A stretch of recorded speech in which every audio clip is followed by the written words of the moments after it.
Fresh, organic, and homegrown. On the Horn. onthehorn.com.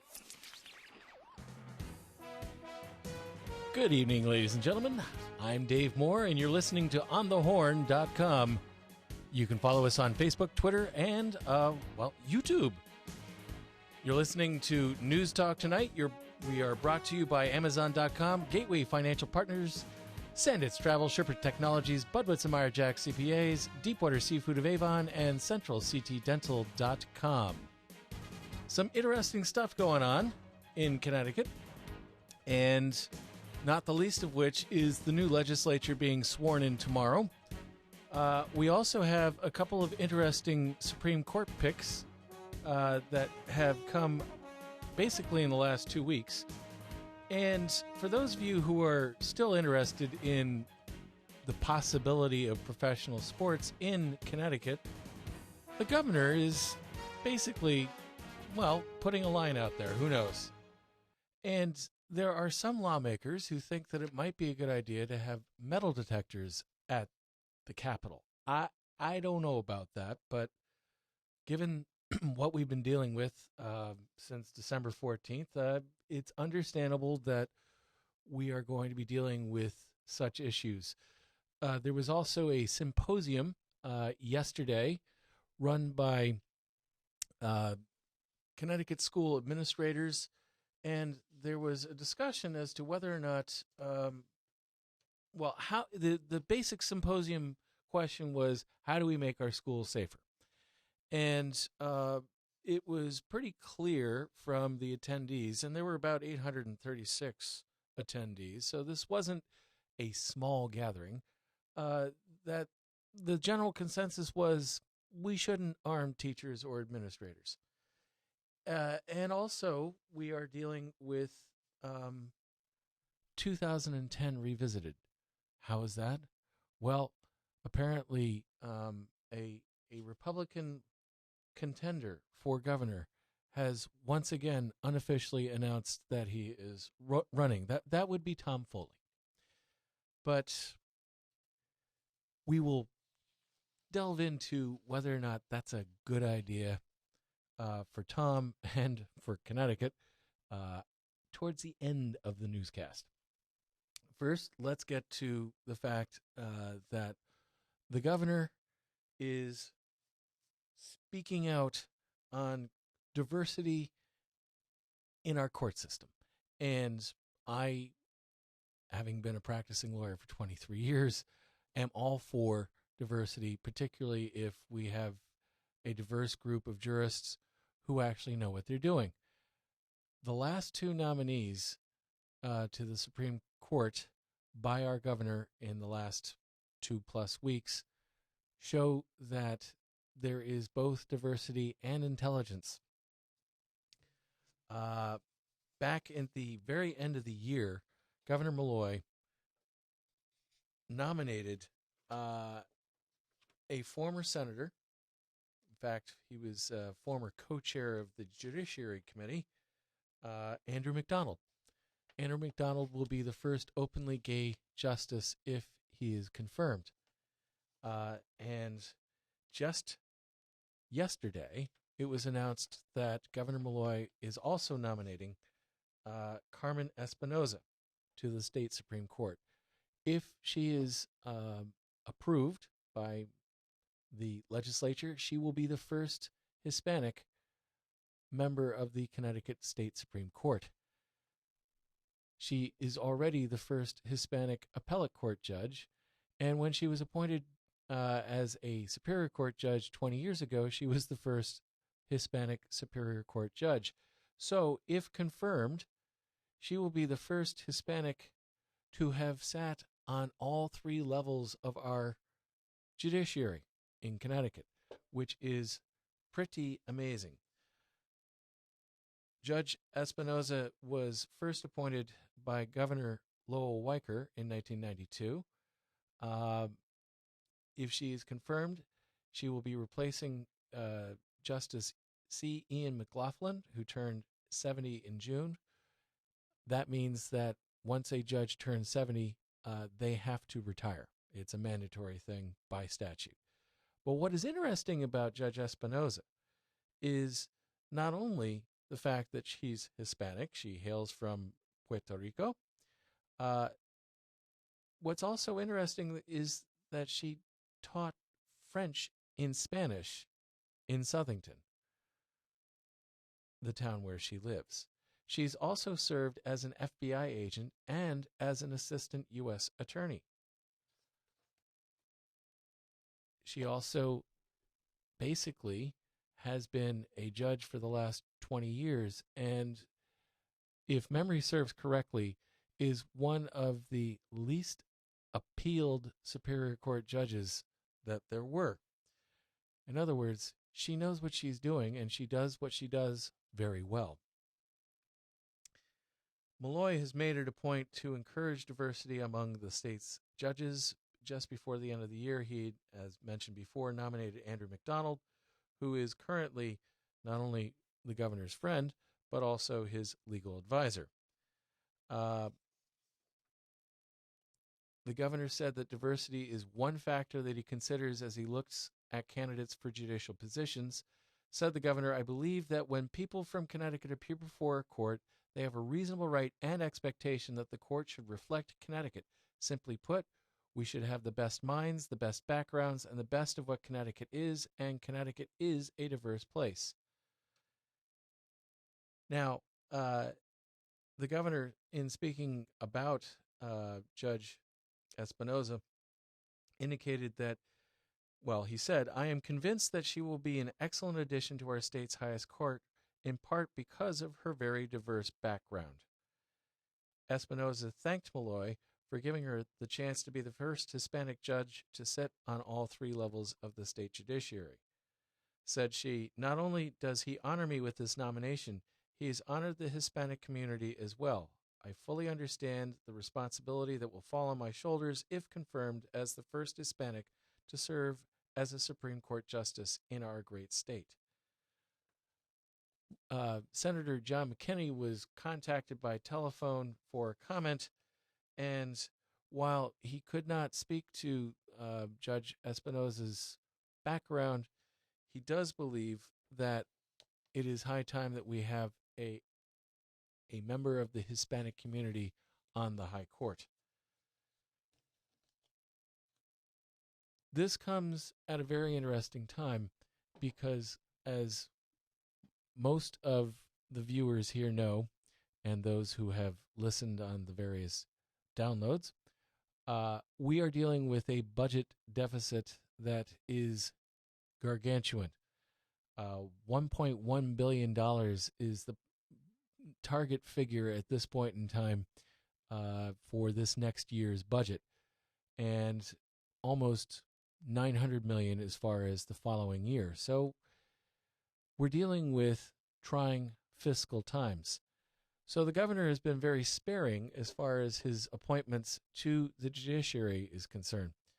In fact, there have been very few Superior Court judges who have been appointed, in large part because they cost the state close to $250,000 a year in both benefits as well as pension as well as actual salary. So what the governor has done is basically appointed positions where there has already been a budgeted vacancy. In other words, we're paying for a Supreme Court justice, even though a Supreme Court justice no longer is able to sit in a particular spot, so he appoints a new justice, and the state's not out money. Along those lines, the same thing could be said for both the appellate court as well as the Superior Court, because he's not adding judges so much as he's replacing judges. That could well be a plan that doesn't work out so well in the coming year because of the proposed, or I should say, the projected deficit. Now, one of the things that came to be as a news item was, as I mentioned before, the new legislature will be sworn in tomorrow. The new legislature will consist of the most number of Hispanic representatives and or senators that the state has ever had.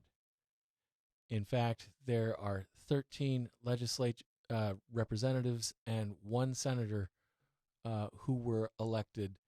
And while the percentage of representatives is relatively low compared to the population percentage, it is something to actually be ballyhooed. The number of Hispanic representatives and senators now reaches 6% of the entire legislature. The Latino community comprises of 13, well, I should say the Latino community makes up 13% of the entire state population. So while the numbers don't quite jibe just yet, it's pretty clear that the Hispanic community is becoming better represented in both numbers as well as the quality of candidates that are being run. What is also of note is that the senatorial representative hails from Westbrook. He is the only Republican Latino member of the legislature in the Senate. And frankly, it is entirely possible that he will join the Latino caucus, even though he will be the only Republican member of the Latino caucus. And the representatives elect and the senator elect are very, very enthused by not only their election, but also their opportunity to represent their communities. And I, for one, am a huge fan of that. Now, tomorrow, January 9th, the new legislature will be sworn in. This will mean that we will have a new Speaker of the House. Representative Brendan Sharkey from Hamden will be likely elected and take the office of Speaker of the House. We will also have a new majority leader. My last understanding of things is that it's the representative from Berlin. And we will still have a legislature, both the House of Representatives and the Senate, that are made up of mostly Democrats. And we still have a Democratic governor.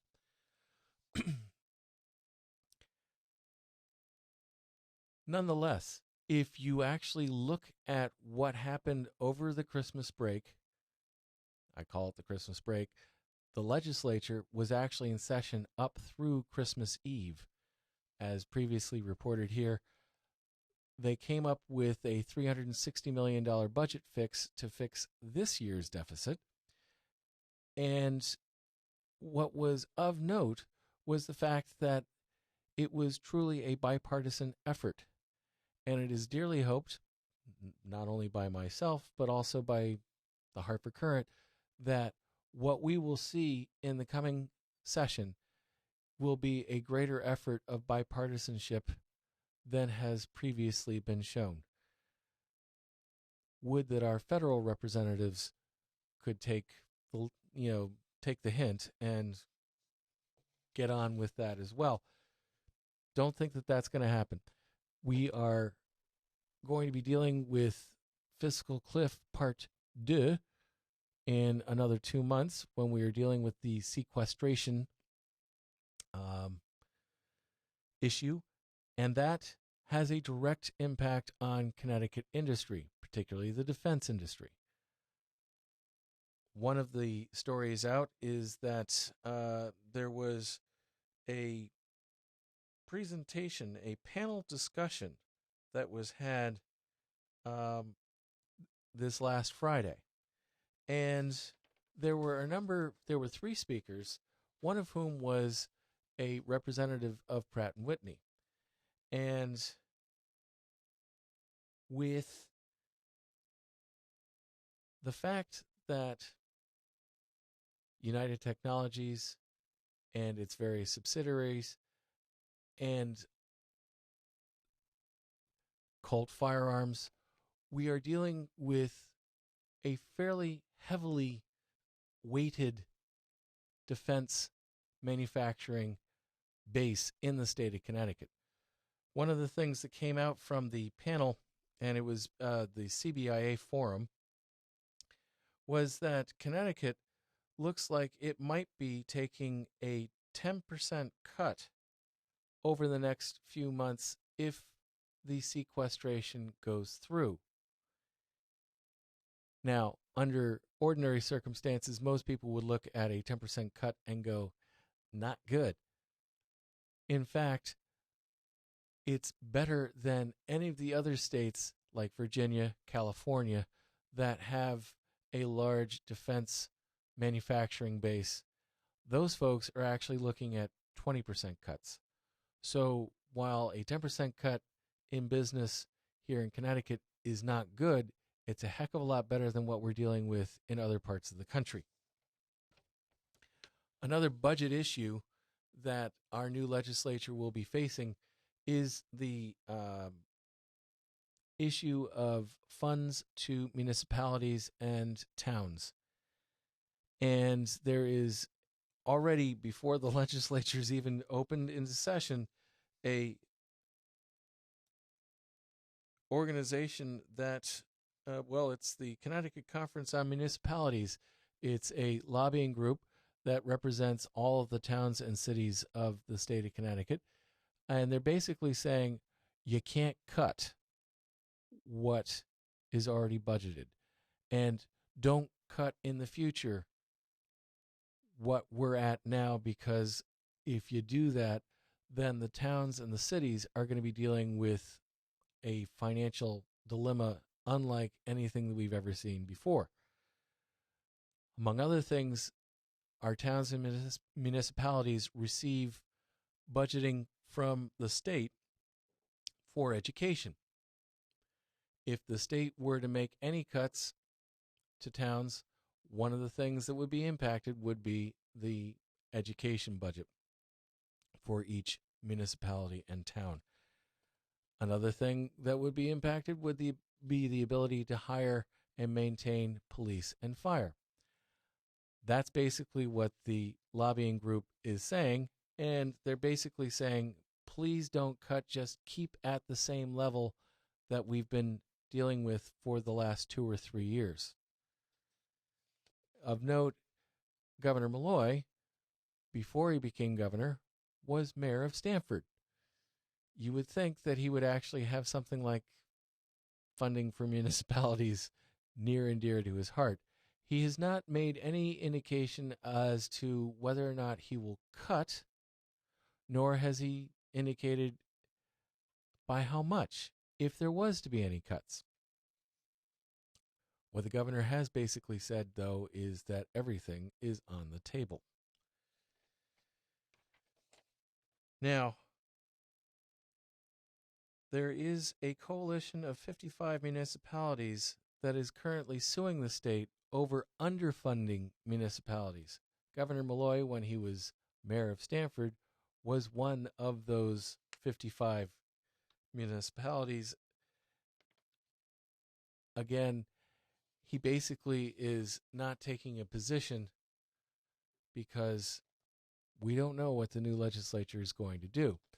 One of the issues that the legislature is going to be dealing with among the budgeting issues is also the issue of gun control.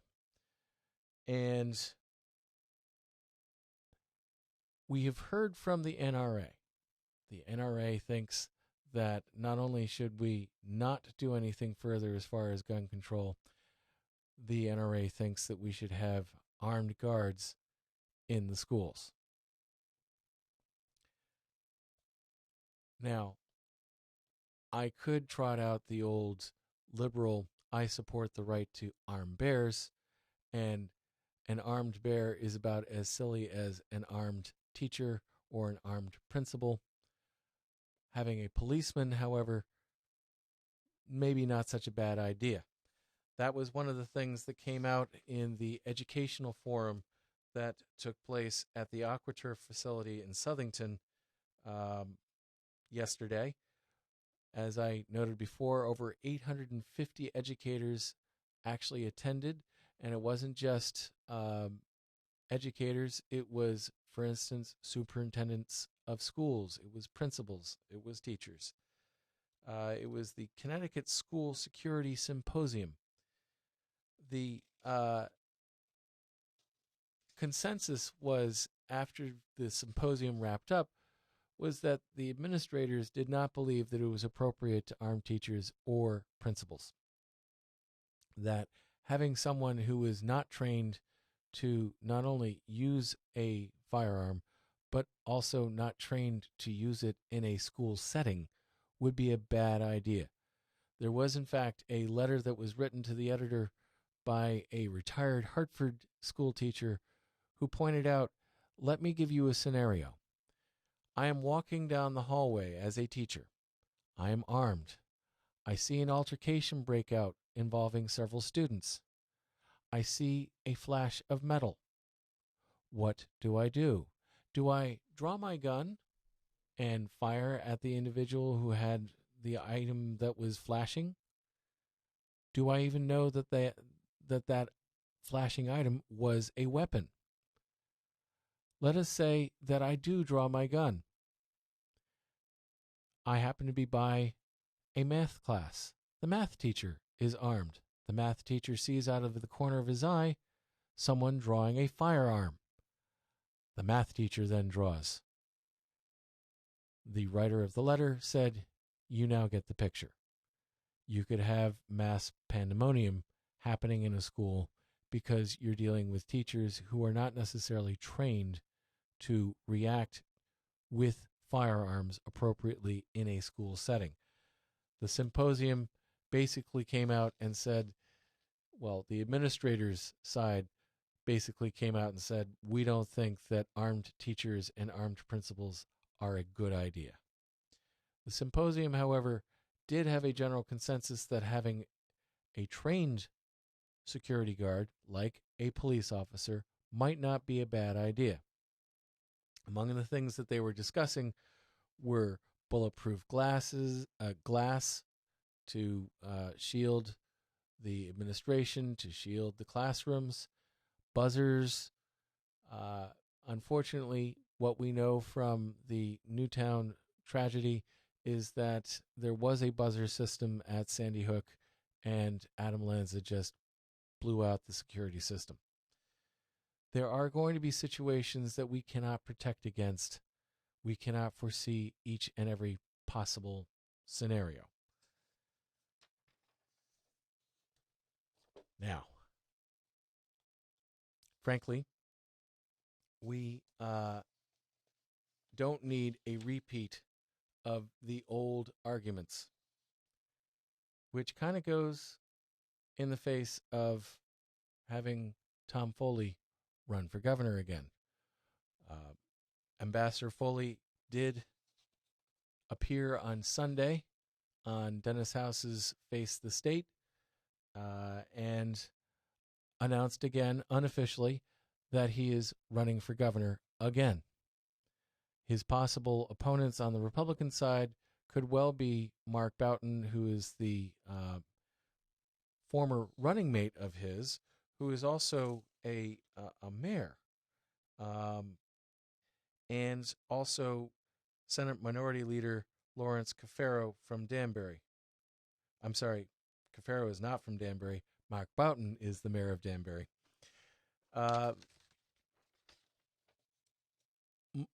Foley basically told Dennis House, yeah, I've heard those names mentioned before, and they were mentioned when I ran before, so I'm really not that worried.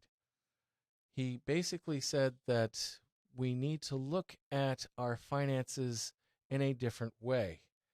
Foley suggested that we have to change the language of the budget debate. We must start using year prior spending as a budget baseline rather than the deceptive current services budget. In doing so, the fiscal year 2012 current services project projected deficit of over $1 billion becomes a surplus. Instead of cuts, the conversation can be about where we can afford to invest more. That, ladies and gentlemen, sounds a bit like magical thinking. And frankly, either the money is there or the money is not there.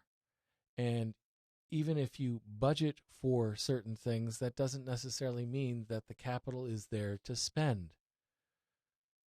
So calling it something else, calling it something different, adjusting your perception of what it is isn't going to change the fact that the vault may in fact be empty.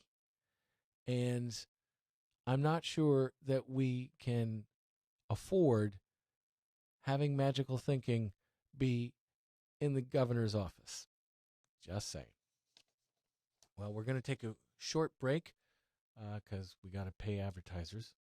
But I will be back with more on what's happening in Connecticut on News Talk tonight. On the Horn.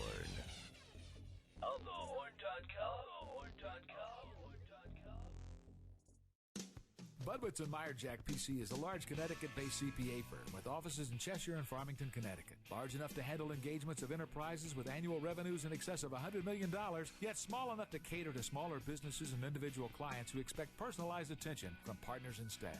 Client service is the cornerstone of our practice. Our clients have a fixed fee for their audit and tax work. What this means to the client is we're approachable. Personal communication and client services make for strong relationships. Budwitz and Meyerjack, certified public accountants.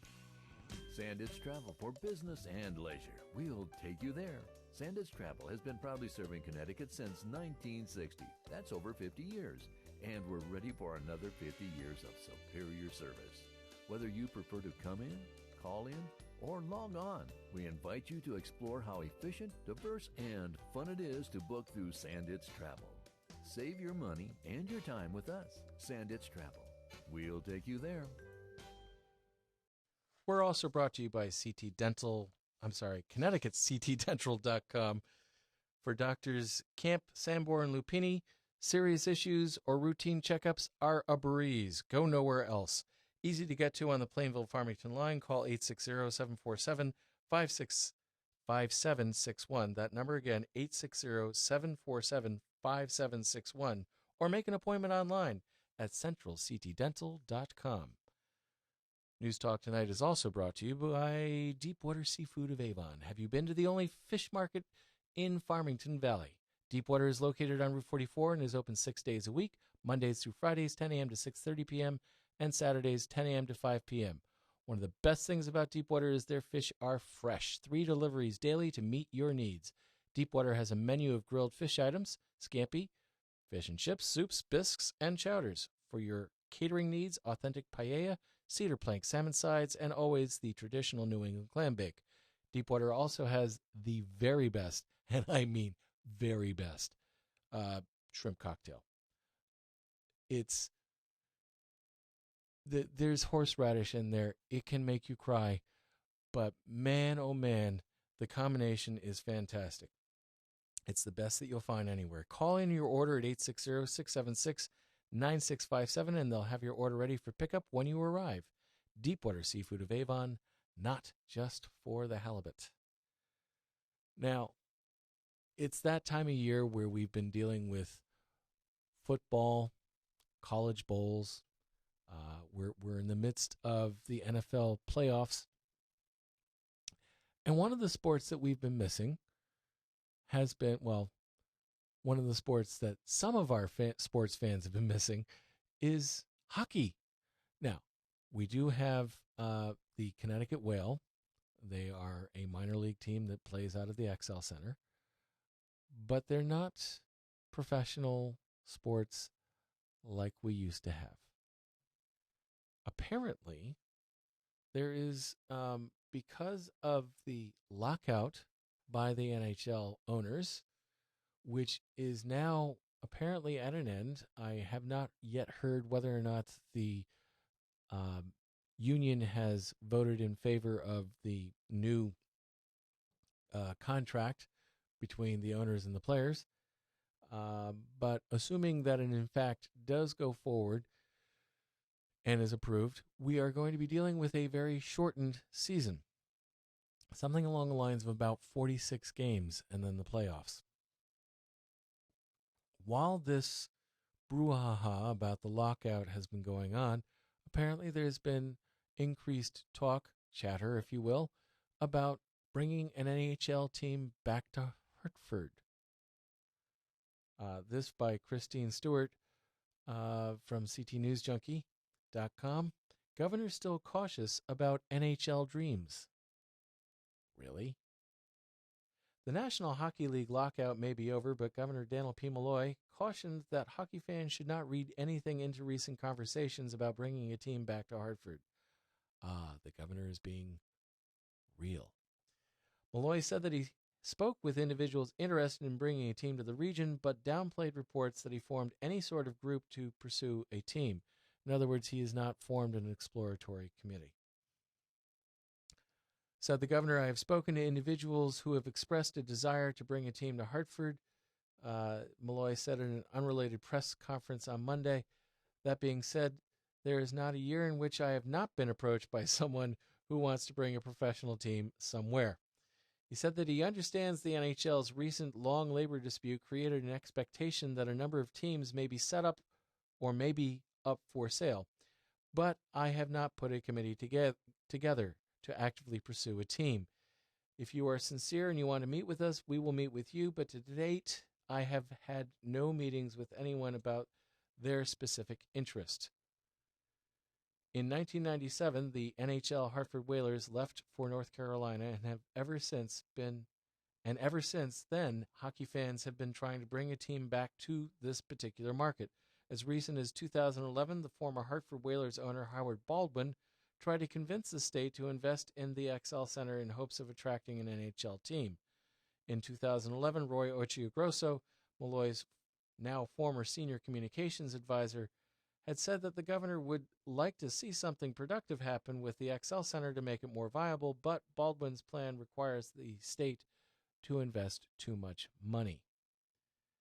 The $105 million renovation plan Baldwin unveiled in November of 2011 included overhauling the XL Center's arena seating and luxury level seating, as well as its mechanical systems and concessions.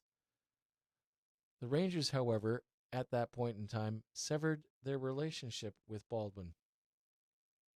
Malloy reiterated Monday that he has not spent any time considering that plan. The Center for Economic Analysis scored the plan. Malloy said that he couldn't rule out plans for the XL Center if someone wants to come in and build something on their own dollar. Said the governor, but the cost of these things coming out of the ground is pretty great, so let me be clear, I've not spent any amount of time considering that.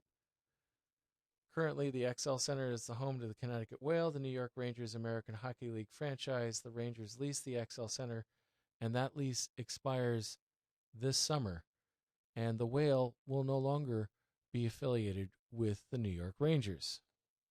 Ouch. So, folks, for those of you who are hoping for a professional hockey team coming back to Connecticut, particularly at the majors level, I should say, it looks like the wait is going to be ongoing. Now, as I had mentioned before, one of the things that the legislature would be considering as it opens its new session is the issue of gun control. In a slightly related story, a lawmaker is calling for metal detectors at the Capitol. Representative Ernest Hewitt of New London wants to make sure that lawmakers are able to make tough decisions, and that's why he's proposing the legislation that would require the state to borrow money to install metal detectors at the entrance of the state capitol and the legislative office building. Representative Hewitt said that his proposal was inspired by a Judiciary Committee hearing last year when an individual unhappy with what he heard at the meeting, came back 2 days later and was, quote, belligerent to the committee. The man was subsequently charged with legislative interfering. The actual charge was interfering with the legislative process. Now, there's a law I didn't know actually existed. And Hewitt said that the man's behavior demonstrated that there are ticking time bombs out there.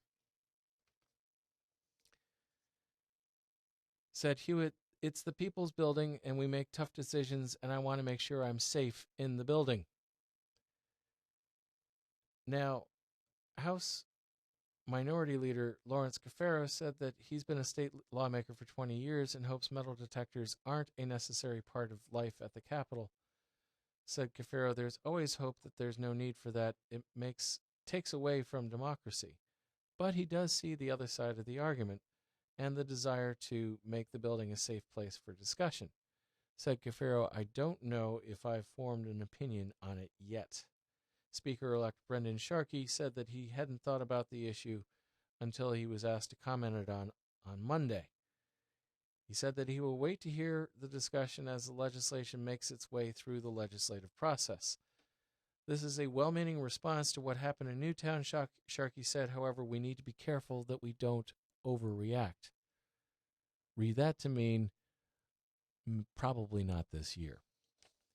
Now, there's also the issue of whether or not you would be using portable machines that would require at least 3 people being present to operate them correctly, or whether you'd be using the metal detectors that are currently used at the state courts. That would require 1 person operating, but you would also need a second person to wand a person down if the metal detector went off. Not thinking that this is a super fantastic idea. Just saying.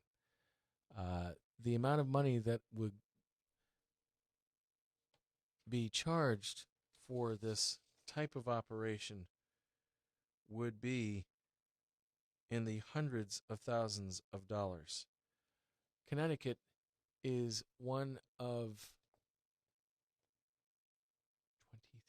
23 states actually do have metal detectors, including New York and Massachusetts. The majority of states, however, and Connecticut is one of them, do not. And that would be 27 states. Just did the math. Ladies and gentlemen, another piece of news today was something that I was involved in on the periphery. A young man pled guilty to criminally negligent homicide as well as distribution of controlled substances, which ended the first ecstasy death case in Connecticut. 12 years ago, a young lady ingested ecstasy and began to suffer a bad reaction. That would be putting it mildly. She was hospitalized first at Middlesex and then transported to Children's Medical in Hartford, where ultimately she died because basically her organs ceased to function. The case made national headlines, not just because of the death of the teenager due to ecstasy overdose, but because one of the individuals involved took off. Jason Nedabity turned himself in last year to the Manchester Police Department and was then promptly transported to the East Hampton Police Department, where he was charged with a variety of charges. The plea was made today pursuant to a lengthy plea bargain process and ultimately resolved the outstanding issues.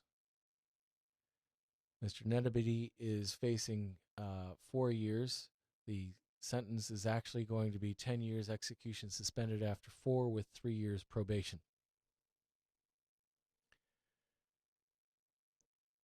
To say that a resolution 12 years after the fact was long in coming would be an understatement. Mr. Netabedi was on the run for over 10 years. I think it is safe to say that the unfortunate death of the teenage victim is more than just unfortunate. It is, in fact, a tragedy. Knowing more of the facts than the average person, I can safely say that what had been put out in the news 10 years ago about where the young lady actually ingested the drug, about what happened afterwards, about her circumstances and what had brought her to the place that she was at, were not as accurate as they could be. And there was, in fact, a study. It was not so much a study, it was a report that was issued by Gene Milstein, who was the then child advocate, who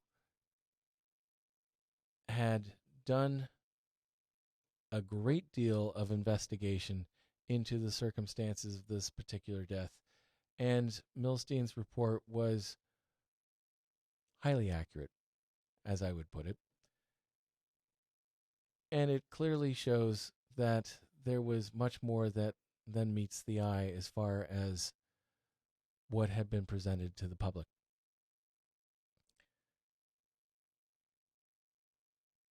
It is safe to say that today justice was done. That Mr. Netabedi did indeed take responsibility for his actions and is accepting the punishment that is being meted out. It is also safe to say that there were more victims than the young lady who actually died as a result of the overdose. The young lady's family, the Netabedi's family, and even, one could argue, the town of East Hampton. Hopefully, we will have learned a valuable lesson, not only as to what can happen with the use of ecstasy, that ecstasy can in fact cause death if misused, and since it's an illegal substance in Connecticut, cannot be used for any particular purpose. We should also learn the ability to discern real facts from rampant rumor. And it is my hope that when Mr. Netabedi is sentenced on March 19th, that we will be dealing with real facts, not the rumors. Well, you have been listening to News Talk Tonight, onthehorn.com. I'm Dave Moore. You can follow us on Twitter, Facebook, and YouTube. News Talk Tonight is brought to you by Amazon.com, Gateway Financial Partners, Sandits Travel, Sherpa Technologies, Budwitz and Meyerjack CPAs, Deepwater Seafood of Avon, and CentralCTDental.com. Next week, it is my hope that I will be joined by a co-host. It is also my intention to actually have one, possibly two legislators to interview. We shall see. Stay tuned. I'll let you know next week. For now, I'm Dave Moore. Have a great night.